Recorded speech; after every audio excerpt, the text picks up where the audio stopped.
அனைவருக்கும் வணக்கம். தமிழர் ஊடகத்தின் வாயிலாக அர்ஜுன். இன்னைக்கு நம்ம பார்க்க போற காணொலியின் தலைப்பு உதயநிதி ஸ்டாலினால் கட்டுப்படுத்தப்படும் சின்னத்திரை அப்படின்றது தான். பெரிய திரை சின்னத்திரை எப்படி தமிழ்நாடு கட்டுப்படுத்தப்படுகின்றது அப்படின்றத நம்ம பார்க்க போறோம். சரி, முதல்ல நீங்க பண்ண வேண்டியதெல்லாம் ஒண்ணுதான். இந்த காணொலி பார்த்து முழுமையா முடிச்சதுக்கு அப்புறம் நீங்க நம்மள ஒரு 2-3 மாதங்கள், அதாவது தமிழ்நாட்டில் வருகின்ற சட்டமன்ற தேர்தல் வருகின்றது 2027 சட்டமன்ற, அது வரைக்கும் இந்த சின்ன திரை அப்படின்றத பார்க்க கூடாது. ஏன் அப்படின்றத இந்த காணொலியில பகுப்பாய்வு செய்ய போறோம். இப்ப நாம நிறைய பேரை எடுத்துக்க போறோம். ஒவ்வொருத்தவங்களா காமிச்சு அவங்க என்னென்ன பண்ணிட்டு இருக்காங்க, திராவிடத்திற்கு சார்பாக எப்படி அவங்க வேலை செய்யறாங்கன்ற அப்படின்றத நம்ம பார்ப்போம். சரி, முதல்ல நாம பார்க்க போறது நீயா நானா அப்படின்னு ரொம்ப பிரபலமா இருக்கின்ற ஒரு நிகழ்ச்சி. அது அண்ணன் கோபிநாத் அவர்கள் தொகுத்து வழங்கிட்டு இருக்காங்க. பல வருடங்களாக அது போயிட்டு இருக்கிற ஒரு நிகழ்ச்சி. இப்ப நான் இதுக்கு முன்னாடி ஒரு காணொலியிலே சொல்லியிருந்தேன், தமிழர்களுக்கு வாதம் பிரதிவாதம் அப்படின்றது ரொம்ப பிடிக்கும். வாதத்தையும் கேட்பாங்க, பிரதிவாதத்தையும் கேட்டு முடிவு பண்ற ஒரு அறிவு சமூகமா தமிழ் சமூகம் இருந்துச்சு. அப்ப அதை திராவிடம் தங்களுக்கு சார்பாக பயன்படுத்திக்கிறாங்க. எப்படி அப்படின்னா, தங்களுடைய சித்தாந்தத்தை எப்படி தமிழ் மக்கள் மனதில் தெரியாம அப்படியே புகுத்துறது அப்படின்னா, அதற்கு மிக சிறந்தது சின்ன திரை ஊடகங்கள் தான். அதுல மிக முக்கியமா இந்த விஜய் டிவியே தமிழர்களுக்கு எதிராக தான் நிறைய விஷயங்கள் பண்றாங்க. அது ஏன்னு புரியல. ஆனா தமிழ்நாட்டுல அவங்க நடத்திக்கிட்டு இருக்காங்க. அப்ப விஜய் டிவில வேலை செய்யற யாரோ சில முக்கியமான பொறுப்புல இருப்பவர்கள் இந்த வேலையை பிறமொழியினர் பண்ணிக்கிட்டு இருக்காங்க. அது யாருன்னு நம்ம பார்ப்போம். ஆனா அதுக்கு முன்னாடி இந்த நீயா நானா அப்படின்ற நிகழ்ச்சியை பத்தி பேசணும். இப்ப நம்ம எப்படி பார்க்கிறோம் அப்படின்னா, ஒரு ஊடகம் ஒண்ணு நம்ம கண்ணுக்கு முன்னாடி இருக்கு அப்படின்னா, கண்களால் அதை பார்க்கின்றோம், காதுகளால் அதை கேட்கின்றோம். ஆனா இந்த கண்களால் பார்ப்பதும் காதுகளால் கேட்பதும் நம் மூளையில ஏதோ ஒரு விதமான மாற்றத்தை ஏற்படுத்துகின்றது, தாக்கத்தை ஏற்படுத்துகின்றது. அதனாலதான் பொறிவாயில் அப்படின்னு வள்ளுவ பெருந்தகை அதை சொல்றாங்க. நம்ம அது மறை திருக்குறள் அதை சொல்லுது. அப்ப இந்த மாதிரி இருக்கிற ஒரு நிகழ்ச்சியை எப்படி தமிழர்கள் அதிகமா பார்க்கறதுனால என்ன பண்றாங்கன்னா, திராவிட திருவாளர்கள், ரொம்ப முக்கியமா உதயநிதி ஸ்டாலின் தங்களுக்கு சாதகமாக பயன்படுத்தி கொள்கின்றார். அது எப்படி அப்படின்னா, இந்த நீயா நானா நிகழ்ச்சி நீங்க பாத்தீங்கன்னாலே தெரியும். சில மாதங்களுக்கு முன்னாடி ஒரு துண்டு காணொலின்னு நான் ஒண்ணு பார்த்தேன். அதுல என்ன பண்றாங்கன்னா, தமிழ்நாட்டிலிருந்து புலம்பெயர் நாடுகளுக்கு போய் வேற நாடுகளுக்கு போய் வசிக்கின்ற அந்த குழந்தைகளை திரும்ப தமிழ்நாட்டுக்குள்ளார கூட்டிட்டு தமிழ் மொழியின் பெருமையை பேசுறோம் அப்படின்ற மாதிரி நிகழ்ச்சி. ஆனா அந்த நிகழ்ச்சியில ரொம்ப ரொம்ப முக்கியமா அவங்க ஒரு மிகப்பெரிய பொய் ஒண்ண நம்ம கண்ணுக்கு முன்னாடியே அது தவறுன்னு தெரிஞ்சாலும் அதை அவங்க பண்ணிருக்காங்க. அது என்ன அப்படின்னா, அதுல ஒரு பையன் ஏந்திரிச்சு சொல்றாரு, அதாவது நாங்கெல்லாம் தமிழ் மொழியை மறந்து பல வருடங்களா அங்க வெளிநாட்டுல போய் இருக்கிறோம், அங்கங்க தமிழ் பேசுறோம். எங்க ஊர்ல வெளிநாடுகள்ல நாங்க தமிழையே பார்க்க முடியாது பெயர் பலகைகள்ல. ஆனா இங்க தமிழ்நாட்டுக்கு வந்தா எங்க பார்த்தாலும் தமிழ் மொழியும் தமிழ் மொழியின் பெயர் பலகைகளும் தான் பாக்குறோம் அப்படின்னு. நான் 5 வருஷம் ஆச்சு தமிழ்நாட்டுக்கு ஆனா என்னால திண்ணமா உனக்கு சொல்ல முடியும். அது என்ன தெரியுமா? தமிழ்நாட்டுல தமிழ் மொழி எங்கேயுமே கிடையாது, பயன்பாட்டிலே இல்ல. உண்மையா இல்லையா? நீங்க எந்த தெருக்கடைக்கு போனாலும், எந்த வீதிகளுக்கு போனாலும் அங்கு நீங்கள் பார்ப்பது தமிழ் மாதிரி ஆங்கிலத்தை எழுதி வச்சிருக்காங்க, ஆங்கிலத்துல பெயர் பலகை. அப்ப எந்த இடத்துலயுமே தமிழே இல்லாம இருக்கிறப்ப அங்க அப்படியே பார்த்தோன்னா தமிழ் பார்த்தோன்னா புல்லரிச்சிருச்சுன்னு அந்த பையனை ஏன் பேச வச்சாங்கன்னா, அதுதான் திமுகவோட PRO, பப்ளிக் ரிலேஷன் ஆபீசரோட வேலை. அவங்களுக்கு என்ன வேலைன்னா, இப்ப காலையில எழுந்திரிச்சு உதயநிதி ஸ்டாலின் ஏஞ்சாருன்னா அவர் என்ன பண்ணுவார்னா, காலையில ஏஞ்சி சரி இவங்கெல்லாம் நம்ம வீட்டுக்கு வாசல்ல வெளியே நின்றுகிட்டு இருக்காங்க, ஒரு 4-5 புறைய வச்சுப்பாரு. ஒவ்வொரு புறைய தூக்கி போடுவார். அந்த புறைய தூக்கிட்டு போய் இவங்க எல்லாம் வாங்கி வாயில கவிட்டு வாலாட்டுறப்ப சொல்லுவாரு, நீங்க இந்த நிகழ்ச்சியில இப்படி பேசணும், எங்களுக்கு இந்த மாதிரி வச்சு கொடுக்கணும், நாங்க திமுக ஆட்சியிலேயே இருக்கணும் அப்படின்னா நீங்க இதெல்லாம் பண்ணணும், இப்படி நீங்க பண்ணீங்க அப்படின்னா உங்களை அந்த நிகழ்ச்சியில நாங்க விட்டு வைப்போம், நீங்க இன்னும் புகழ் பணம் எல்லாம் வரும் அப்படின்ட்டு. அப்ப நீயா நானா கோபிநாத் அண்ணாலாம் என்ன பண்ணுவாங்க, சரி நீங்க என்ன சொன்னாலும் சரி நான் அதை போய் பண்றேன் அப்படின்னா அவங்க பண்ணிக்கிட்டு இருக்காங்க. நீங்க நீயா நானான்ற நிகழ்ச்சியை தொடர்ந்து கவனிச்சீங்கன்னா உங்களுக்கு ஒண்ணு தெரியும். என்னன்னா, அவங்க தொடர்ச்சியா ஈவேரா, திராவிடம், தமிழ்நாடு எல்லாவற்றையும் அப்படியே மிக சிறந்த மாநிலமா இருக்கு அப்படி இப்படின்னு பேசிக்கிட்டு இருப்பாங்க. இப்ப சமீபத்துல தம்பி ஒருத்தர் பேசினார். அதுல என்ன சொன்னார்னா, எங்க அப்பா எதுவும் இது பண்ண முடியலங்க, நான் டாக்டராகி மருத்துவர் ஆயிட்டேங்க அப்படின்னு சொன்னார். ஆனா உண்மையிலே அவர் யாருன்னு பாத்தீங்கன்னா திமுகவை சேர்ந்தவர். திமுக காரனை கூட்டிட்டு சின்ன திரையில அவருக்கு ஒரு வாய்ப்பு கொடுத்து ஒளி வாங்கி அவர் கையில கொடுத்து அவர் பேசுறாரு. மக்கள் பாக்குறவனுக்குலாம் அவன் திமுக காரன்னு தெரியாது. சமூக ஊடகங்களுக்கு வந்துட்டீங்கன்னா தெரியும் அவர் திமுக காரன் நம்ம அடையாளப்படுத்துறோம். அப்ப எத்தனை லட்சக்கணக்கான பேர் இந்த நீயா நானா பாக்குறாங்க. அவங்களாம் என்ன நினைப்பாங்க, அப்ப திராவிடம் தான் தமிழர்களை படிக்க வச்சுச்சு அப்படின்ற ஒரு எண்ணத்தை விதைக்கிறாங்க. இதை யார் பண்றது? தமிழரான நீயா நானா கோபிநாத் அண்ணன் ஆந்திராலேருந்து ஓங்கோல்லேருந்து அந்த கூட்டத்துக்கிட்ட காசை வாங்கிட்டு இந்த வேலையை அவங்க பண்றாங்க. உண்டா இல்லையா? நான் சொல்றது தவறா எதை சொல்றேன்னா இல்ல. நீங்க தொடர்ச்சியா பார்த்துட்டே வந்தீங்கன்னா தமிழர்களுக்குன்னு ஒரு வரலாறு ஒன்றும் கிடையாது. தமிழ் மன்னர்கள் அதை பண்ணாங்க, தமிழ் மன்னர்கள் இதை பண்ணாங்க அப்படின்னு பேசிட்டு இருப்பாங்க. 1500க்கு மேல்னு ஒருத்தர் பேச வந்தாரு, அதை அப்படியே வெட்டி துண்டாக்கி விட்டாங்க சில வருடங்களுக்கு முன்னாடி. அப்ப தெற்காசியா முழுக்க இருந்த ஒரு தமிழினம் இன்னைக்கு இத்தனோண்டு ஒரு நாட்டுக்குள்ளார 50,000 சதுர மைலுக்குள்ளார அடைப்பட்டு கிடக்குது. அந்த தமிழ் இனத்திற்கென்று வரலாறு கிடையாது, தமிழினத்திற்கென்று கல்வி கிடையாது, தமிழினத்திற்கென்று மருத்துவம் கிடையாது. எங்கிருந்தோ வந்து ஆந்திரால இருந்து வந்தவர்கள் தான் நமக்கு அறிவை கற்றுக் கொடுத்தார்கள் அப்படின்றத எப்படி நாம ஏத்துக்கிறது தமிழர்களா? இதான் என்னோட கேள்வி. நான் என்ன சொல்றேன், எனக்கு ஒண்ணுமே கிடையாது, எனக்கு வரலாறே கிடையாது. அப்போ வந்து நீங்க சொன்னீங்கன்னா, டேய் நம்மளுக்கு வரலாறே கிடையாதுப்பா, நம்ம போய் தேடி பார்க்கிறோம், வரலாறே நம்மளுக்கு இல்ல, இவர்கள் வந்துதான் அப்படி வந்திருக்குன்னு சொல்றது உண்மைதான் நம்ம ஏத்துக்கலாம். ஆனா போய் பார்க்கிறப்ப தெற்காசியா முழுக்க பரவி வாழ்ந்தது தமிழர்களும் தமிழ் மொழியின் தாக்கமும் தான். அப்ப எங்களை அழிச்சிட்டீங்க, 500 வருஷமா அழிச்சிட்டீங்க, எங்களை அழிச்சிட்டு உனக்கு ஒன்னும் கிடையாது, உன்னை அடிமைப்படுத்த வந்தவன், ஆந்திரால இருந்து அடிமைப்படுத்த வந்தவன் தான் உனக்கு வரலாறை கற்றுக் கொடுத்தான்னு ஒரு தமிழர் சொன்னார்னா இவரை நாம என்ன பண்றது அப்படின்ற ஒரு கேள்வியை நான் ஒண்ணு வைக்கிறேன். நீயா நானான்னு கிடையாதுப்பா. கோபிநாத் அண்ணனோட யூடியூப் இருக்குல்ல, அந்த யூடியூப்ல போய் பாத்தீங்கன்னா யார் யாரு உதயநிதி ஸ்டாலின் சொல்றாங்களோ, யார் யாரு திமுக ஆதரவா இருக்காங்களோ அவங்க எல்லாரையும் நேர்காணல் பண்ணுவாரு. அவர் பண்ற நேர்காணலுக்கு பின்னாடி எல்லாமே இருந்து அந்த இப்படி இப்படி இந்த இது பொம்மலாட்டம் பார்த்துருக்கல, பொம்மலாட்டத்துல இப்படி இழுத்தோன்னு பொம்மையோட கை ஆடும்ல, அந்த மாதிரி நீயா நானா கோபிநாதனோட கையை இப்படி உயர்த்தி இப்படி பண்றதெல்லாம் உதயநிதி ஸ்டாலின் பின்னாடி இருந்து இயக்குவது. அப்ப உதயநிதி ஸ்டாலின் சொல்லுவார், நீ இப்ப இவரை நேர்காணல் எடுங்க யூடியூப்ல எடுத்து அவர் நேர்காணல் எடுக்கிறது. அப்ப நான் என்ன சொல்றேன், திமுக கட்சிக்காரன் சொல்லிட்டு நீயா நானா கோபிநாத் எடுத்த என்ன? அப்ப பாத்துக்க, நம்ம சின்ன திரையை திறந்தோம்னாலே இந்த மாதிரிதான் வேலைகளை அவங்க செய்யறாங்க. அதுல ரொம்ப நுட்பமா இந்த நீயா நானா கோபிநாத் அவர்களோட வேலை என்னன்னா, உங்களுக்கு நினைவில் இருக்கா, திமுகவை ஆதரிச்சார் ஒருத்தர், ஒரு நிறுவனத்தின் ஏதோ ஒரு நிறுவனத்தோட சிஇஓ, அவரை தமிழ்நாட்டின் பில்கேட்ஸ் அப்படின்னு கொண்டு வந்து வச்சாங்களா இல்லையா? அவரோட யூடியூப் இல்லாம பிஹைண்ட் நோட்ஸ்ல போய் எடுத்து யார் யாரெல்லாம் திமுக ஆதரவா இது பண்ணணும்னு நினைக்கிறாங்களோ அவங்களால இவர் பண்றது. இதுதான்ப்பா வேலை. இப்ப நீங்க எங்க இருக்கு உண்மைத்தன்மை தமிழ்நாட்டுல? தமிழ்நாடு முழுக்க கட்டுப்படுத்தப்படுகின்றது அப்படின்னு நான் சொல்றப்ப நீங்க எல்லாம் சிரிக்கிறீங்க. இதுதான் உண்மை. நான் பெரிய திரையில இருக்க நடிகர்களே சொன்னேன், உங்களெல்லாம் அவங்க அடிமையா வச்சிருக்காங்கன்னு நான் சொல்லிட்டேன். உங்களுக்கு எல்லாத்துக்கும் வருத்தம். ஆனா நீங்க பாத்தீங்கன்னா அப்படிதானே நடக்குது தமிழ்நாட்டுல. அப்ப நீயா நான் கோபிநாத்தை நம்ம என்ன பண்ண போறோம்? உங்களுக்கு புரியுதா? நீங்க என்ன அடிமையா வச்சிருக்கணும்னு ஆந்திரால இருந்து வந்து நினைக்கிறான், அவன் வந்து அவளை வச்சு பண்ணட்டும். ஆனா தமிழரா என்னோட பிறந்துட்டு என் தமிழ் மண்ணில் என்னை அடிமையாக்கணும் அப்படின்னு நினைக்கிறவனோட சேர்ந்து வேலை செய்றீங்கன்னா உங்களை நாங்க என்ன செய்யணும்? இந்த கேள்வி வருதா இல்லையா? அவங்க ஓடிடுவாங்க. ஸ்டாலின், உதயநிதி ஸ்டாலின், சேகர் பாபு அந்த எல்லா கூட்டெல்லாம் ஓடிடும் கூடிய விரைவில் தமிழ்நாட்டை விட்டு. ஆனா நீங்க இங்க இருப்பீங்களா? உங்க குடும்பம்லாம் இங்க இருக்கும்ல, அப்ப என்ன நடக்க போகுதுன்னு பார்ப்போம். சரியா? அப்ப நீயா நானா கோபிநாத் போயிடுச்சு. அடுத்தது வாங்க, நீயா நானா கோபிநாத்தோட மினி வெர்ஷன். யாரு? தமிழான இந்த ஆவுடையப்பன் ஒரு தம்பி இருக்காரு, இந்த ஆவுடையப்பன் தம்பி. நான் என்ன சொல்றேன், ஆவுடையப்பன் மேல தவறு கிடையாது. ஏன்னா சில வருடங்களுக்கு முன்னாடி, ஒரு 4-5 வருடங்களுக்கு முன்னாடி அவர் என்ன பண்றாருன்னா, சீமானன்னு கொஞ்சம் புகழ்ந்து ஏதோ ஒரு இதுல பேசிடுறாரு. உடனடியா இதை பார்க்காம, இதை சகிக்க முடியாம ஸ்டாலினும் உதயநிதி ஸ்டாலின் என்ன பண்றாங்கன்னா, சீமான் அப்படின்ற பெயரை பொது வெளியில யாருமே பேசக்கூடாது.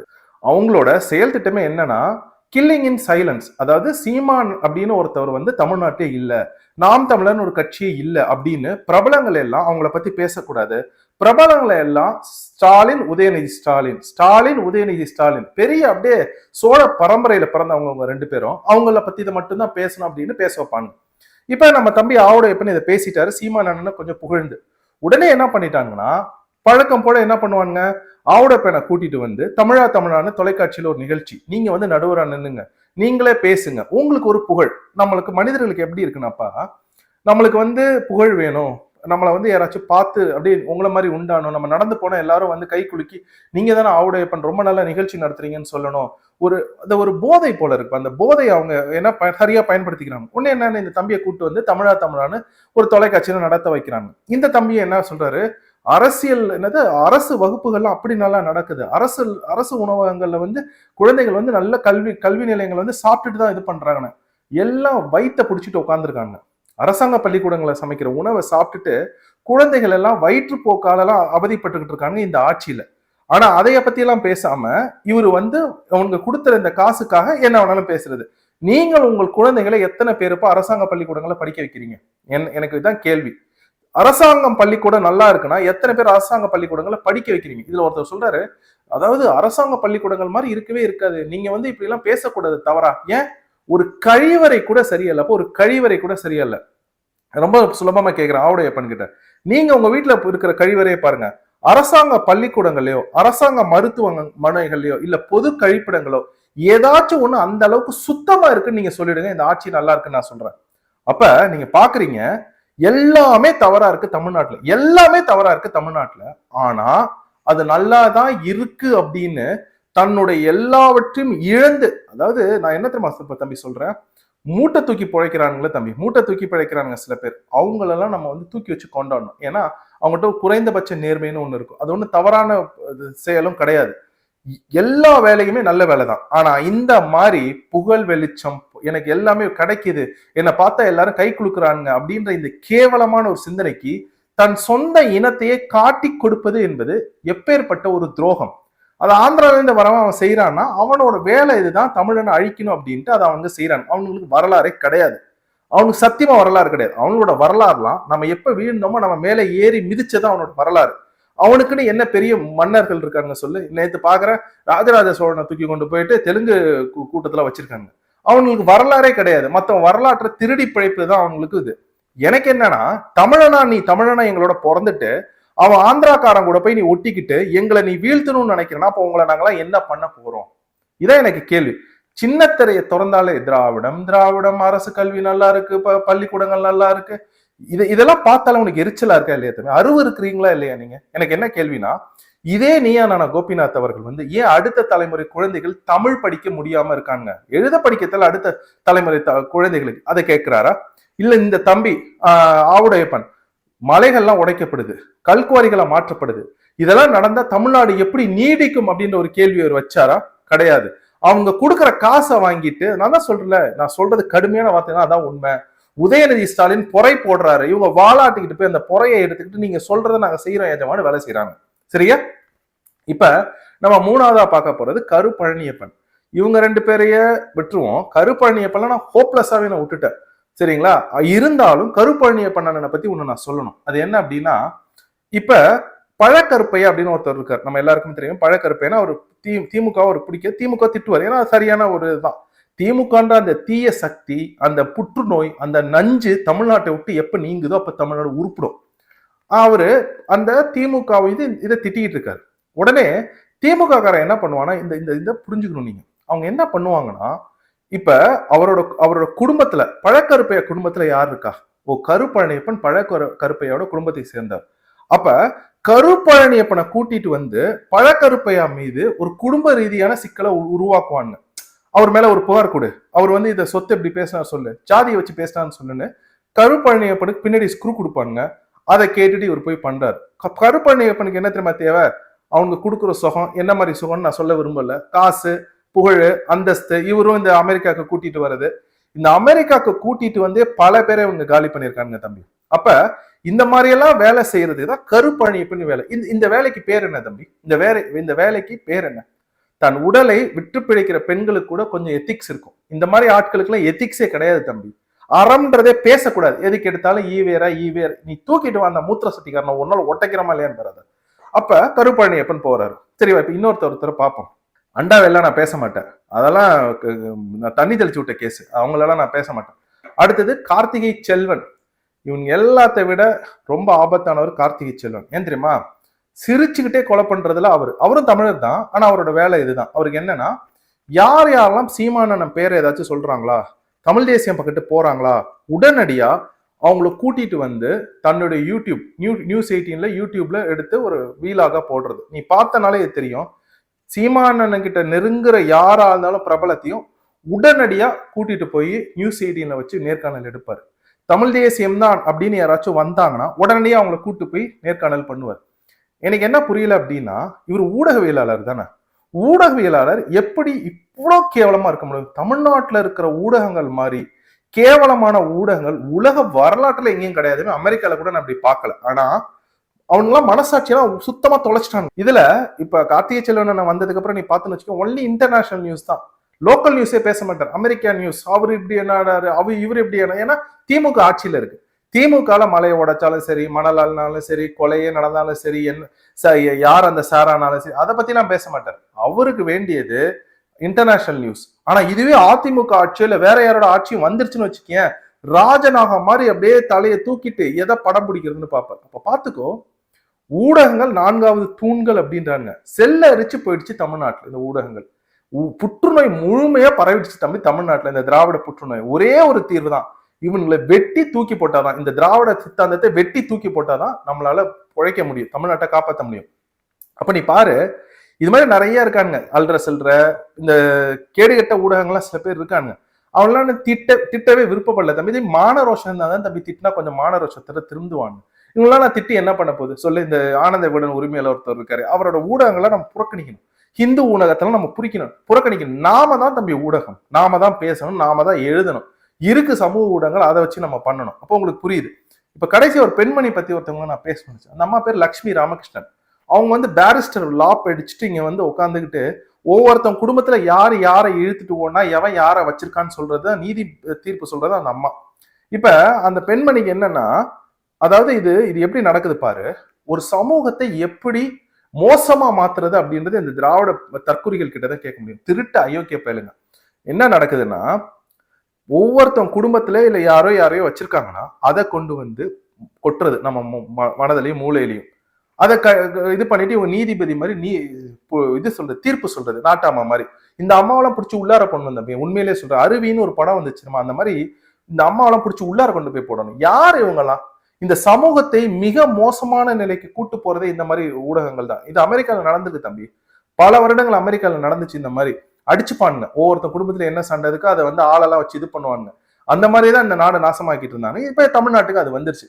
இப்ப இந்த அம்மாவுக்கு எனக்கு என்னன்னா, இதை யூடியூப்ல வேற போடுறாங்க சொல்வதெல்லாம் உண்மைன்ட்டு. இதை உட்காந்து நம்ம ஆளுங்க எல்லாம் கேட்டுக்கிட்டு இருக்காங்க. இதனால யாருக்கு லாபம் சொல்லு? யாரை வச்சிருந்தா என்ன? நீங்க எவ்வளவு நல்ல விஷயங்கள் இருக்கு தமிழ்நாட்டுல. தமிழ் மொழி இருக்கு, தமிழ் இலக்கண இலக்கியங்கள் இருக்கு, தமிழ் பாடல்கள் இருக்கு, ஆழ்வார் பாடல்கள் இருக்கு, நாயன்மார் பாடல்கள் இருக்கு, சிவவாக்கியர் பாடல்கள் இருக்கு. அந்த நல்ல விஷயத்தெல்லாம் கேட்டு தொலைச்சாங்க. எனக்கு அப்புறம் எனக்கு வருமா வராதா? இதெல்லாம் ஒரு சமூகத்தை சீரழிக்கிற வேலையா இல்லையா? அப்ப நீங்க பாத்தீங்கன்னா எல்லாமே இந்த மாதிரிதான் தமிழ்நாட்டுல நடக்கும். இந்த பிக் பாஸ்னு ஒரு நிகழ்ச்சி, அதுல விஜய் சேதுபதி அண்ணன் மேல எனக்கு எந்த வருத்தமும் கிடையாது. விஜய் சேதுபதி அண்ணனை ஏன் அங்க கொண்டு போய் வச்சாங்கன்னா, விஜய் சேதுபதி அண்ணன் சீமான் அண்ணன் பேரை சொல்லி ஒரு மேடையில பேசிட்டாங்க. இவனுக்கு தான் பொறுக்காது. உடனே அதுக்கு முன்னாடி ஒருத்தர் வச்சிருந்தாருல, அவரை கொண்டு வந்தது அதுக்குதான். அவர் கட்சி ஆரம்பிக்க போறாருன்னு முன்னாடியே முடிவு பண்ணாங்க. அவரை திரைப்படத்துக்கு இருந்து நீங்க சின்ன திரைக்கு வாங்கினா அவரை கூட்டிட்டு வந்தாங்க, அந்த பெரிய நடிகரை. அந்த நடிகரையும் கூட்டிட்டு வந்து நம்ம வாக்க பிரிக்க வச்சு இப்ப திரும்ப அந்த கட்சி அங்கேயே போயிடுச்சு. எப்படி எல்லாம் அரசியல் பண்றாங்க மானங்கட்ட பசங்க. அப்ப உடனே விஜய் சேதுபதி அங்க கொண்டு போய் வச்சுட்டாங்க. நான் என்ன கேட்கிறேன், யாரோ கிசு பேசுறான், என்னமோ பேசுறான். ஒரு அறைக்குள்ள நான் நடக்கிறத நாம ஏன்ப்பா உட்காந்து பார்க்கணும்? நான் இதுவரைக்கும் ஒரு பிக் பாஸ் கூட பார்த்தது கிடையாது. நான் ஒரு பிக் பாஸ் கூட பார்த்தது கிடையாது. விஜய் சேதுபதி நான் படங்களை பார்ப்பேன், எனக்கு அவங்க நடிப்பு பிடிக்கும். ஆனா இந்த பிக் பாஸ் அதுக்கு இவருக்கு முன்னாடி ஒரு நடிகை, அப்பயும் நான் பார்த்தது கிடையாது. எதுக்கு இதெல்லாம்? சமூகத்துக்கு எதுக்கு இதெல்லாம்? எவ்வளவு நல்ல விஷயங்கள் இருக்கு தம்பி சமூகத்துல நம்ம கற்றுக்கொள்ள வேண்டியது. இதெல்லாம் உட்காந்து நான் ஏன் பார்க்கணும்? சமூகத்தையே மாத்திட்டாங்க தம்பி. அப்ப இந்த வேலையை பண்றதுலாம் யாரு? உதயநிதி ஸ்டாலின். வேற அங்கதான் அவர் என்னைக்கு தமிழ் சினிமாவுக்கு உள்ளார வந்தாரோ உதயநிதி ஸ்டாலின், அன்னைக்கு பிடிச்சிச்சு தம்பி தமிழ்நாட்டுக்கு சனிய. அந்த சனியம் பிடிச்சதுல இருந்து தமிழ் சினிமா உருப்படாம போயிடுச்சு தம்பி. நான் சொல்றது தப்பு இல்லைன்னா நீங்க இதை நினைச்சு பாருங்க. கடந்த 5 வருடங்கள் அவங்க ஆட்சி நடக்குது. தமிழ்நாட்டுல மிக சிறந்த 5 இல்லைன்னா ஒரு 10 திரைப்படங்கள் சட்டுன்னு நீங்க சொல்லுங்க அப்படின்னா நீங்க எவ்வளவு சொல்லுவீங்க? வருடத்துக்கு ஒரு படம் சொல்லுவீங்க தம்பி. ஒரு காலத்துல அவ்வளோ நல்ல திரைப்படத்துறையா இருந்துச்சு தமிழ் திரைப்படத்துறை. ஓரளவுக்காச்சு தமிழர்கள் அதுல இருந்தாங்க. நல்ல நல்ல படங்களும் வரும். மரபணு ரீதியான சிந்தனையோட கிராமப்புற படங்கள்லாம் வரும். இப்பெல்லாம் அந்த மாதிரி படங்களே வரது கிடையாது. நீ பார்த்தனா பெண்கள் எல்லாரும் புகைப்பிடிக்கிற மாதிரி தான் படங்களை எடுக்கிறாங்க. பெண்களும் இன்னும் ஏதாச்சும் தவறான ஒரு இதை அவங்க வச்சுக்கிட்டே இருக்காங்க. அவன் தெரிஞ்சுதான் வைக்கிறான். உதயநிதி ஸ்டாலின் சொல்லிதான் தெரிஞ்சுதான் வைக்கிறான். ஏன்னா ஒழுக்கம் இல்லாம தமிழ் சமூகத்தை மாத்தணும்னு அவனுக்கு முடிவு பண்ணி இதை பண்ணிட்டு இருக்காங்க. கடைசியா வந்த ஒரு நல்ல 5 படங்கள்லாம் பாத்துக்கன்னு வச்சுங்க. கடைசி விவசாயி, விஜய் சேதுபதி எடுத்த தயாரிச்ச படங்கள்ல மிக சிறந்த அண்ணன் மணிகண்டன் இயக்கிய படம் கடைசி விவசாயி. அடுத்தது மெய்யழகன் பிரேம் எடுத்த படம். அதே மாதிரி டூரிஸ்ட் ஃபேமிலி, அந்த படம் ரொம்ப நல்லா இருந்துச்சு. அதே மாதிரி நம்ம அண்ணன் விடுதலை எடுத்தது, வெற்றிமாறன் எடுத்த விடுதலை. இப்ப இந்த ஒரு 4 படங்கள். இது இல்லாம மகாராஜா, இவரு நித்திலன் சுவாமிநாதன். இதுல நித்திலன் சுவாமிநாதன் இப்ப படமே எடுக்கல. கடைசி விவசாயி எடுத்த மணிகண்டனும் இப்ப படமே எடுக்கல. இவரு மெய்யழகன் படத்தை எடுத்த பிரேமும் இன்னும் படங்கள் எடுக்கல. எந்த ஒரு நல்ல இயக்குனரும் திரும்ப படம் எடுக்க மாட்டேங்கிறாங்க. எனக்கு அதான் புரியல. நல்ல நல்ல படங்கள் எடுக்கிறவங்கள ஏன் தமிழ்நாட்டுல அடுத்தடுத்த படங்கள் எடுக்காம மொக்கையா படம் எடுக்கிறவங்க அடிக்கடி படம் எடுத்துக்கிட்டு இருக்கான்னு எனக்கு புரியல. சரியா? அப்ப ஏன் இந்த திரைப்பட உலகம் இப்படி வீழ்ந்தது தாழ்ந்தது அப்படின்னு நீங்க பாத்தீங்கன்னா, இவரே ப்ராடக்ட் ஆஃப் நெப்போட்டிசம். அவங்க அப்பா இல்லைன்னா உதயநிதி ஸ்டாலின் 10 பைசா கூட ஏதாச்சும் நம்ம எப்பயாச்சும் ஒரு வங்கியில போட்டு அது இரட்டிப்பாய் கொஞ்சம் தேநீர் குடிக்க காசு உதவும். இவர் 10 பைசா கூட பிரயோஜனப்படாத ஆளு. இவரையெல்லாம் வச்சுக்கிட்டு தமிழ் சினிமாவை கட்டுப்படுத்துவதற்கு உதயநிதி ஸ்டாலின் யார்? ஒரு கருத்துரிமை சுதந்திரம், கருத்து சுதந்திரம் அதிகமா இருக்கிற ஒரு திரைப்படத்துறையை கட்டுப்படுத்தணும் அப்படின்னு உதயநிதி ஸ்டாலின் யார் அவரு? அதான் என்னோட கேள்வி. அவர் என்ன லார்டு லபக்கு தாசான எனக்கு கேள்வி வருது. நிஜமா எனக்கு வருது தம்பி கோவமா. என்னன்னா பாஜக ஆளுகின்ற மாநிலங்கள்ல கூட திரைப்படத்துறை கட்டுப்படுத்த விடுவதில்லை. உண்டா இல்லையா? அவங்க வேற எல்லா வேலையும் பண்ணுவாங்க, ஆனா திரைப்படத்துறையை விட்டுருவாங்க. ஆனா தமிழ்நாட்டுல திரைப்படத்துறையில கூட யாரு என்ன பார்க்கணும், யார் இந்த படங்கள்ல நடிக்கணும்னு கட்டுப்படுத்துவதற்கு உதயநிதி ஸ்டாலின் யாரு? அவர் யாரு முதல்ல சொல்லுங்க. ஸ்டாலின் மகன் என்பது ஒரு தகுதியா? சொல்லுங்க. ஸ்டாலின் மகன் அப்படின்னா ஒரு தகுதியா? அது கான்ஸ்டிடியூஷன்ல இருக்கா? ஸ்டாலின் மகன் அவர் என்ன வேணாலும் பண்ண, துணை முதல்வர்னா நீ எல்லாத்தையும் கட்டுப்படுத்தலாமா? திரைப்படத்துறையில தமிழர்களுக்கு வாய்ப்பே இல்லை தம்பி. நீங்க நல்லா நினைச்சு பாருங்க.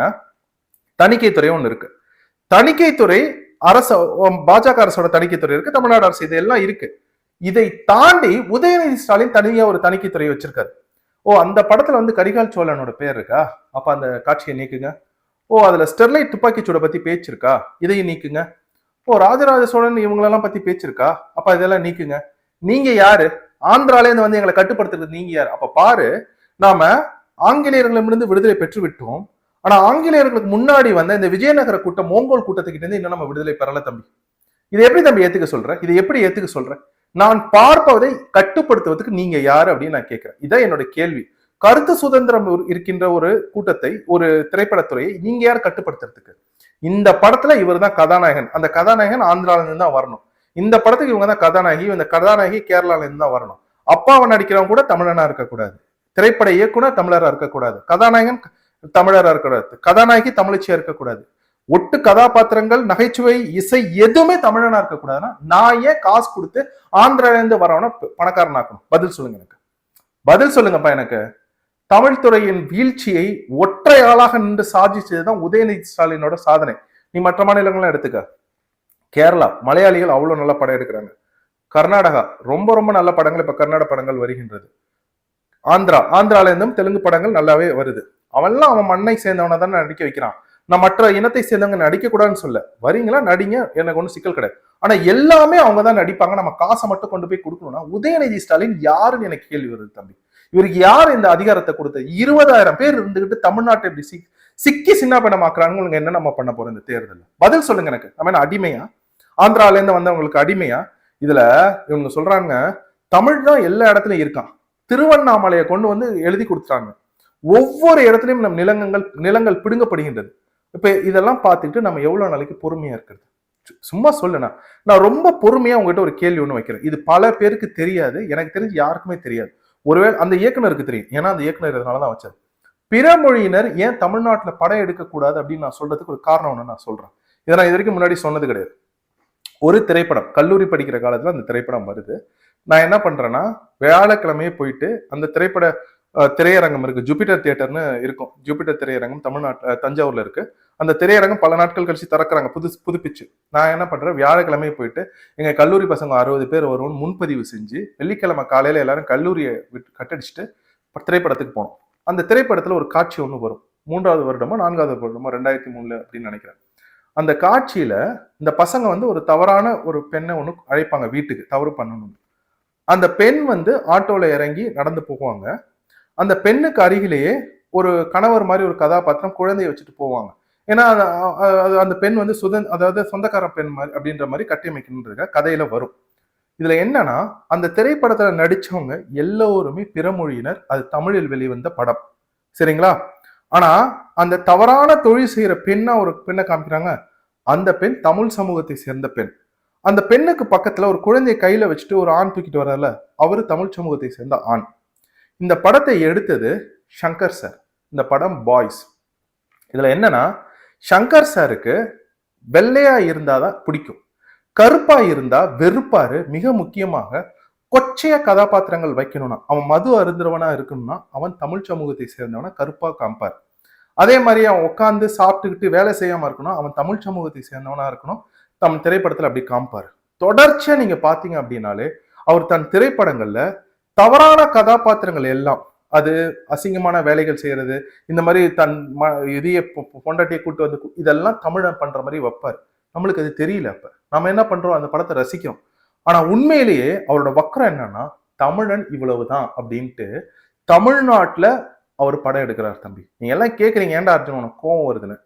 இந்த மாதிரி லட்சக்கணக்கான விஷயங்கள் எனக்கு தெரியும். உண்மையிலேயே சொல்ல, நான் விளையாட்டுக்கு சொல்ல, நான் சொல்ல ஆரம்பிச்சா நீ தலை சுத்தி விழுந்துருவீங்க. அப்ப இதெல்லாம் பாக்குறப்ப எனக்கு கோவம் வருது, கடுமையான கோவம் வருது. அப்ப நான் கூட்டு போயிருக்கேன் அந்த படத்துக்கு எல்லாரோடையும் சேர்ந்து. நீங்க தமிழ்நாட்டுல தமிழ் படம் எடுக்கிறவங்க என் தமிழ் பெண்ணை இவ்வளவு மட்டமா காமிக்கிறீங்க. நான் நினைவுல இருக்கா இல்லையா, அங்கவை சங்கவை அப்படின்னு காமிச்சாரா இல்லையா, கருப்பா இருப்பாங்க பெண்கள் அப்படின்ட்டு. தமிழ் பெண்கள்னா கருப்பா இருக்கிறவங்க, அசிங்கமா இருக்கிறவங்க, அவங்கள பார்க்க கூடாது, அருவருப்பானது, ஒரு நிற வேற்றுமையை ஏற்படுத்துற வேலை இந்த சங்கர் சார் பண்றது. ஆனா தெய்வம் இருந்துச்சுல, அந்த தெய்வம் எப்படி அவருக்கு பதில் சொன்னுச்சுன்னா, இவர் தன் மகளை அறிமுகப்படுத்துறப்ப அந்த பெண்ணை கருப்பு மையடிச்சு அக்மார்க் தமிழ் பொண்ணுன்னு அறிமுகப்படுத்தினார். பாத்துக்கோ. இதே சங்கர் சார் தான் ஸ்டெர்லைட்ல மக்களை சுட்டு கொன்னப்ப கீச்சில ஒரு செய்தி ஒண்ணு போட்டார். பல வருடங்கள் கழிச்சு சுவாதியோ நான் தெரியாம போட்டுட்டேன் அப்படின்னு. அது இல்ல, அவரோட வக்கரம் எவ்வளவு, தமிழனுக்கு எதிரான வக்கரம் சங்கருக்கு. தமிழனோட குருதி இந்த மண்ணில் விழுந்துச்சுன்னா அதை நினைத்து இன்பம் அடைபவர் சங்கர் சார். சொல்லிட்டேனா, மரியாதையா சொல்லிட்டேனா சங்கர் சார்னு. சங்கர் சார் அதனாலதான் தமிழர்களை மட்டம் தட்டணும் அப்படின்றதுக்காக வேல்பாரி, இந்த சு வெங்கடேசன் நாயுடு எழுதின அந்த வேல்பாரி நாவலை எடுத்தே தீருவேன், மூவேந்தர்களை நான் மட்டம் தட்டியே தீர வேண்டும் அப்படின்னு கங்கணம் கட்டிக்கிட்டு வேல்பாரியை எடுக்கணும்னு நினைக்கிறார். நீங்க எடுங்க, அதுக்கப்புறம் என்ன நடக்குதுன்னு பாருங்க. அவ்வளவுதான் நான் சொல்லுவேன். இதுக்கு மேல நாங்க எதுவும் சொல்ல மாட்டோம் சங்கர் சார். இதுக்கெல்லாம் பதில் இருக்கு, சரியா? இதுக்கு எல்லாத்துக்குமே பதில் இருக்கு. ஓடுவானுங்க பாருங்க, ஸ்டாலின் உதயநிதி ஸ்டாலின் சில மாதங்கள்ல என்ன நடக்குதுன்னு மட்டும் பாரு. ஆந்திரால எல்லாம் ஓடிடுவாங்க. தமிழ்நாட்டுல இங்க திமுக அமைச்சர்கள், தமிழ் அமைச்சர்கள் இருந்து கொண்டு தமிழனை மட்டம் தட்டுகின்ற அந்த திராவிடத்துக்கு ஆதரவாக பதவிக்காகவும் பொறுப்புக்காகவும் நீங்களா இருக்கீங்க பாருங்க, நீங்க எல்லோரும் எங்களுக்கு பதில் சொல்ல வேண்டும். அவங்க ஓடிடுவானுங்க அவங்க சொந்த ஊருக்கு. நீங்க என்ன பண்ண போறீங்க அப்படின்றத மட்டும் நீங்க பாருங்க. அப்போ உங்களுக்கு புரியுதா? ஒரு தமிழ் சமூகத்தை மட்டம் தட்டுவதற்காக, தமிழனுக்கு வரலாறு இல்லை என்பது சொல்வதற்காக எல்லா இடங்களிலும் தன் வேலையை காட்டுபவர் தான் இந்த உதயநிதி ஸ்டாலின். இவர் தான் தமிழ்நாட்டின் துணை முதல்வர். எவ்வளவு கேவலம் பாரு, நம்மளுக்கு எவ்வளவு கேவலம் பாரு. இன்னும் எவ்வளவு வருடங்களுக்கு நாம் அடிமையாக இருந்து கொண்டு இவர்கள் நம்மை குட்ட குட்ட குட்ட வாங்கி கொண்டே இருக்க போகின்றோம் அப்படின்ற ஒரு கேள்வியை நான் உங்களுக்கு அனுப்புறேன். அதுக்காக பிறமொழியினர் எல்லாம் தவறானவங்க நான் சொல்ல, நிறைய பேர் நல்லவங்களா இருக்காங்க, நம்ம ஐயாக்கள்லாம் இருக்காங்க, அவங்களாம் எதுவும் சொல்லல. ஆனா இந்த மாதிரி வக்கிரம் பிடிச்ச ஒரு கூட்டத்தை நாம என்ன செய்ய போறோம்? தமிழனா இருந்து கொண்டு, சின்னத்திரையில இருந்து கொண்டு உதயநிதி ஸ்டாலின் சொல்ற எல்லாத்துக்கும் ஆடுகின்ற இந்த கூட்டத்தை, இந்த நீயானான கோபிநாத், இந்த தமிழா தம்பி, இந்த மாதிரி கருப்பழை, இவங்களால நாம என்ன பண்ண போறோம்? கார்த்திகை செல்வனெல்லாம் பதில் சொல்லுங்க நீங்க எனக்கு, சரிங்களா? இந்த காணொலி உங்களுக்கு பிடிச்சிருந்துச்சுன்னா மற்றவரும் பகிருங்கள். மிக்க நன்றி.